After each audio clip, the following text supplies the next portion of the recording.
The Titanic Brain Ball just got added to Pet Simulator 99, and I think I found the best strategy to get it. So here's what you need to do. First, we're going to talk about boosts. 2 new boosts were added in this update, but there's another one from last week we'll also talk about. Now, the 2 new ones being the Orb Boost and the Dunk Boost. You do not need them right now, because they're super expensive and they only last for 10 minutes. But now I'm 90% sure you will be able to get them from the seasonal calendar. So just make sure you're doing this every day, and then hopefully you can get some for essentially free.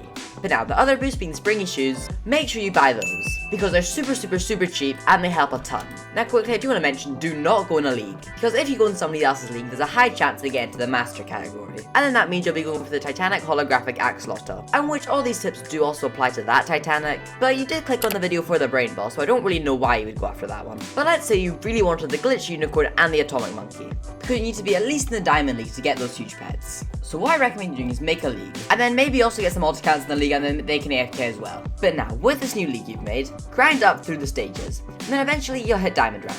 Then you can go for the glitch unicorn and the atomic monkey. But when it gets to master rank, disband it. Then you can maximize the time going for the Titanic and huge pets that you want. Now for upgrades, I recommend you focus on better dunk meter, upgrade final leg, and more orb strength first. However, by the end of this, try upgrade everything. And for getting orbs, a pattern I like to do is just going in a circle, because you don't really have to think about it. And if you have the more orb reach upgrade, you're not really missing out on too many orbs. But definitely try max out everything. But now for the dunk meter, you don't really have to worry about this, because if you have the upgrade maxed and you're just throwing your pet a ton, that's basically all you can do to utilize it the most. And I'm 90% sure that's the first time in my life I've ever said the word utilized. Anyways, before we talk about the most important thing by far, could you please subscribe? These videos take a ton of time to make and it'd really make my day.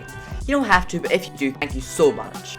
Anyways, the most important thing is a stat pet, because a stat pet's just going to help you an absolute ton in this event. So there's 2 options for getting a stat pet. You can A, spend a ton of gems and buy one in the trading plaza, although I don't 100% recommend doing that because it's super expensive. The alternative is maxing out the final leg upgrade, then just hatching this like an absolute ton. Then you'll be able to get a super good stat pet for essentially free. But if you are going to buy something in the trading plaza, then I would go for the Fragment Dominus, because it's super good and by the end of the week will be pretty cheap. Anyways, good luck, thanks for watching, goodbye!